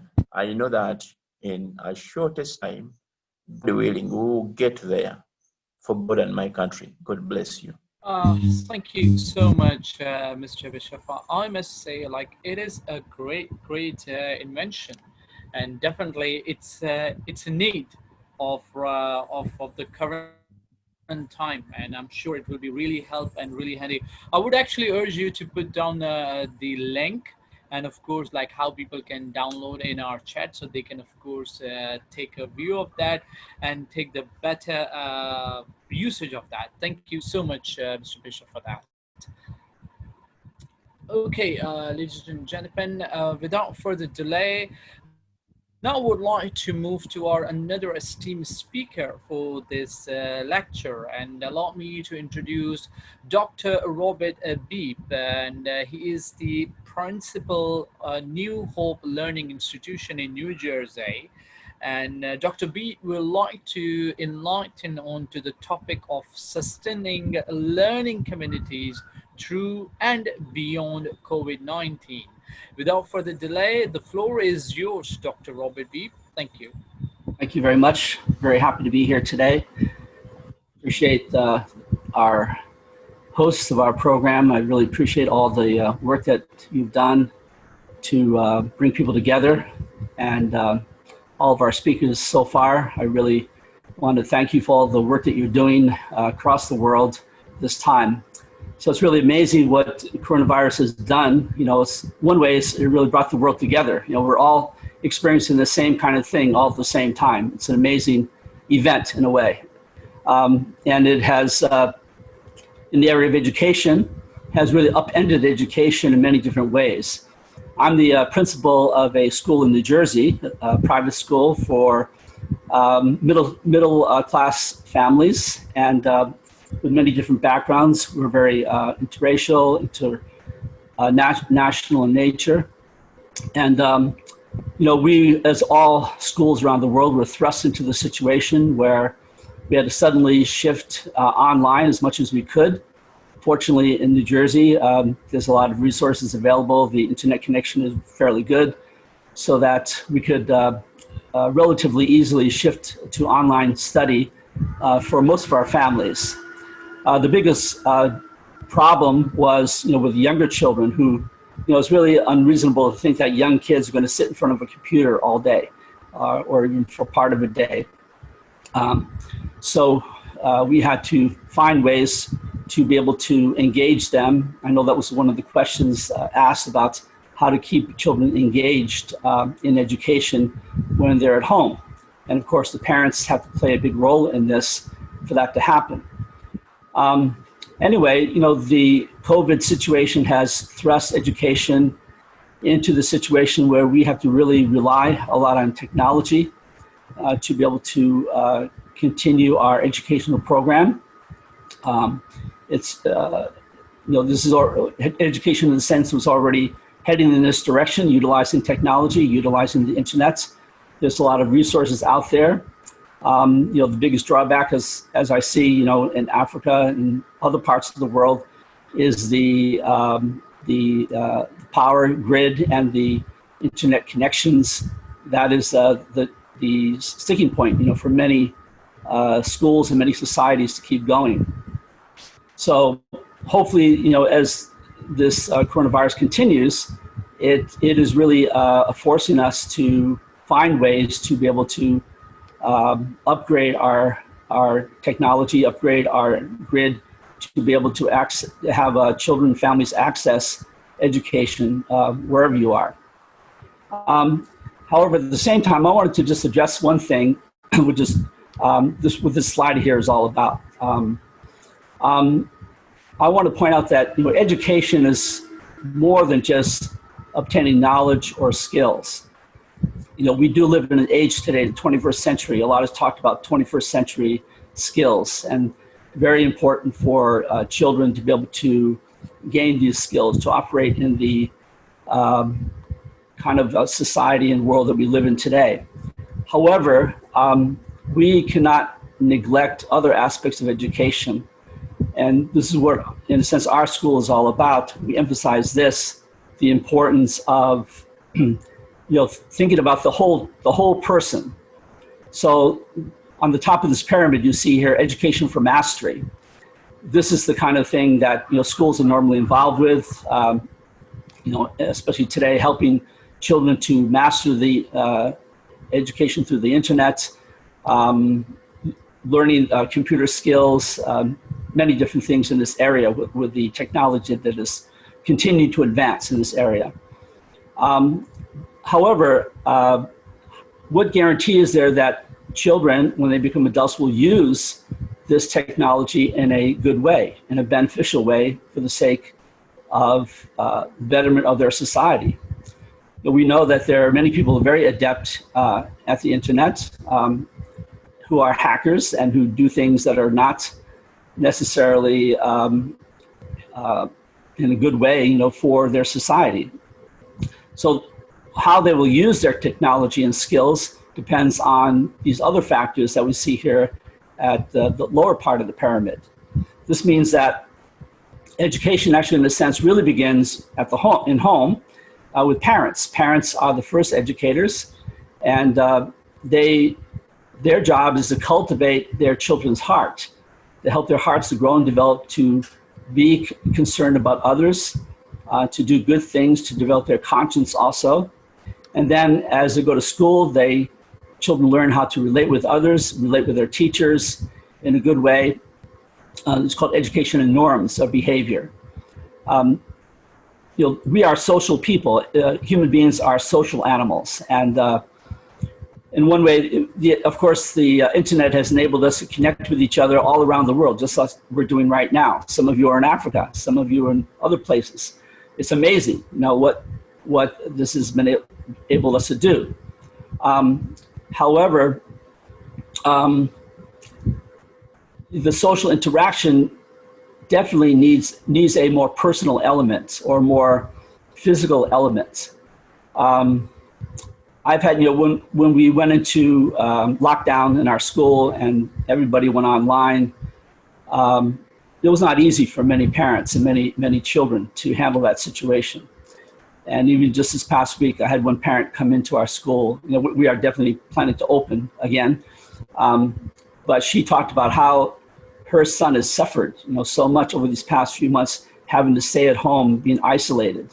And he's developed certain kind of, she said, tics in his eyes and his behavior. And because he's become very fearful of, even going outside. So we have to recognize, there's this ongoing debate about, we have to find a way to balance education. Definitely the internet is a great tool that we want to make available to our students as much as possible, that they can utilize what's out there to learn much more than they could if they were just confined, to the textbooks in their schools. It gives them access to the whole world. However, at the same time, not to make that the most important thing in education. There are some schools in America where you go into a classroom, every student has their own computer, and they're having more give and take with the computer than they are with the teacher or with each other. How is that contributing to healthy development socially and emotionally for children? So if we want to talk about post-COVID education, in one way it's been a good thing that we have been thrust more and more into online learning and all the good things that is there, but we definitely cannot neglect the teacher-student relationship and student-student relationships that can best be nurtured in a physical school, in a physical classroom. So most of our parents definitely want to bring their children back to the school, and I think this is something that probably around the world most parents would like to do as much as they can. So I just wanted to point this out, that we cannot neglect this more emotional or social side of education as we talk about what education will look like in the post-COVID world. I'll end there. Thank you very much. Thank you for listening today. Yeah, thank you so much, Dr. Babe. It was really amazing, of course, and pointing out all those areas that we actually need to focus upon as a youth leader, you can say, as a guardian, as a parents, and of course as educators, I must say. So that's amazing. Thank you so much, Dr. once again. Well, okay, so without further delay, let's move ahead to our next series of speakers, I would say, and that will be, of course, under the umbrella of education and the new normal for Africa, I would say. Without further delay, I would like to introduce our next esteemed speaker, Terence Richard Blackman. He's an assistant professor of the Department of Mathematics, School of Science, Health and Technology, Medgar Evers College, City University, New York. Also visiting professor of the Department of Aeronautical and Aeronautics, MIT. And he will going to enlighten on the topic of technology and online education. Without further delay, Mr. Richard, the floor is yours now. Thank you. Thank you, Ambassador Fawad. It's a pleasure to be here today. Excellencies, Honorable Minister of Education, distinguished guests, fellow panelists, friends, colleagues, comrades, good afternoon. I am Terence Blackman, and as has been described, I'm Associate Professor of Mathematics, former chair of our mathematics department and dean of our School of Science, Health and Technology at Medgar Evers College. I am currently also visiting professor in the Department of Aeronautics and Astronautics at MIT. And so I bring you greetings on behalf of my colleagues at Medgar Evers College and the Massachusetts Institute of Technology. Let me begin by commending you, the Barr Juni and Menakaya Foundation International, and the Miss CARICOM International USA, and the Sub-Saharan Open University on this exercise that is affirming the centrality of education to the 21st century African academic enterprise.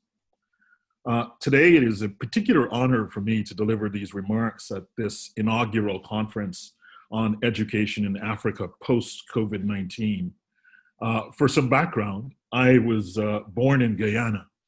This is in South America, which is kind of culturally a part of the Caribbean. And so my grandmothers, whose names Grathel Phillips and Elaine Hope, they never attended a formal school. And I know that today, they would have taken some pride in their grandson's journey to being a researcher in mathematics at MIT and to have, you know, done work in the Chalmers Institute in Sweden and the École Polytech in Lausanne and University of Stellenbosch in Cape Town in South Africa, the Harish Chandra Institute in Allahabad in India. And so I think my grandparents would look back on the platform that they built for me and they would say that it served their ambitions well. And I think when I read what was prepared here, I think in some sense, this is our challenge today. This is the challenge of this meeting today. When our children, our grandchildren look back, you know, 2 generations to this day, the question is, will it be that they've seen that an effort was made to, you know, support a larger vision of an integrated, productive, prosperous, peaceful Africa, an Africa that is managed by its own citizens and represents a dynamic force in the international arena. And I think that this is the opportunity that the post-COVID world presents. Let me bring this closer to home. Disproportionate African-American suffering from the COVID-19 pandemic, you know, really forces us to ask, you know, who is responsible for our well-being? And in some very real way, they remind us of the words of a kind of radical African-American professor, Dr. Amos Wilson, who argued that the major function of education is to survive is to secure the survival of a people and to broadly maintain their sort of very biological existence and to enhance their quality of life. And I think that, you know, as many speakers have noted, in a way, what the COVID-19 pandemic has really laid bare for us is this connection between education and our very survival. And I think it's something that African countries really need to take very seriously.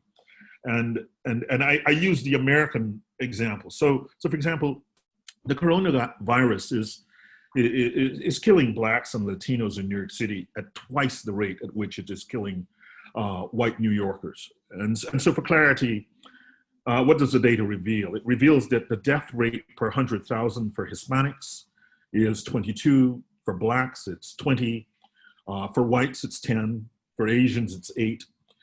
And in some Brooklyn neighborhoods, which are predominantly African-American neighborhoods, there are death rates of about 300 per 100,000, which is 30 times the rate of the average death rate for COVID-19. And so it's in this context that I think I wanted to bring this message of being inside out. You know, as an example, the community East New York in Brooklyn, which is a predominantly African-American community of about 13,000 residents, you know, plagued by underlying conditions of underlying chronic diseases such as hypertension, obesity, diabetes. The death rate in East New York is 612 per 100,000. It is the community with the highest death rate for the coronavirus in New York City. You know, for perspective, this is 60 times the death rate of white New Yorkers. And so I say that to say that across the board, African communities in Africa and Afro-American communities as part of the broad African diaspora really have to take this question of education very, very seriously. It is really a matter of life and death. And so the message that I want to drive here is that African primary, secondary, and tertiary educational and academic institutions worldwide will have to really make a decision about how to stay viable as the future of academia and the business of education stands on this sort of really profound transformation. And so rather than sort of giving lots of platitudes, I thought that what I would propose today is that each entity represented here, and so aim at launching an online education to both potential students globally for all sorts of education. And so there is an opportunity here with this new student population, a demand or access to flexible, essential, and I will argue existential learning opportunities that we're able to access in an online capacity. And the point that I want to make is that universities and colleges that demonstrate the ability to effectively procure and implement these digital technologies will be the institutions who lead the global online education market, and in so doing lead the transformation of the educational business model. And so again, I want to reiterate, counterintuitively, African educational institutions in some way have an opportunity today in the new digital infrastructure that perhaps they did not have in a world that was dominated by face-to-face classrooms. I also want to make two more points before I close. The education minister alluded to this one, and I want to really emphasize this. He spoke on some of the constraints of the Nigerian education infrastructure and the manner in which it would be difficult for that organization to drive change throughout the entire Nigerian educational infrastructure. The one place, though, which I think is vitally important, is connecting Africa and Africans through broadband deployment and spectrum for wireless internet access. Kind of recognizing the importance of broadband connectivity for African innovation, collaboration, economic growth, and well-being. And I think that the folks who represent governmental organizations should see as a goal kind of establishing the connectivity that bridges the global digital divide that will necessarily accelerate national and international deployment of internet access for all of the citizens across Africa.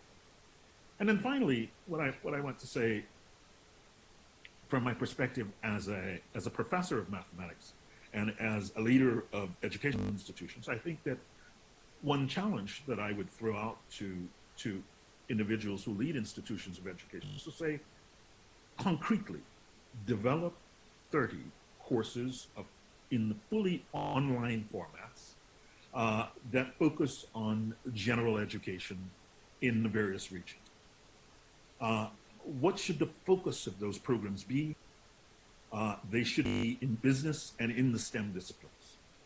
And the third idea, which I think is really vital, that there should be an intentional globalization of the curriculum. And so in this vein, it is important that those who lead institutions privileged with institutions across Africa, the Caribbean, Latin America, where one will find new and emerging student markets. I think, don't want to overwhelm the presentation, but just simply to reiterate, in a very concrete way, to develop 30 courses that are fully online. Have those courses be focused on business and the STEM disciplines. And then finally, have those courses be linked across the broad African space and hopefully to connect with the Caribbean space and the Latin American space and the Asian spaces. And with that, I will say thank you, and I will stay available for comments. Thank you. That's amazing. Thank you so much, Professor, for a great feedback and, of course, a great presentation and enlightening on to the online education side, of course, like how important, especially these days, it is. Thank you so much, Professor, for this. It was really an honor for us to have you with us in this great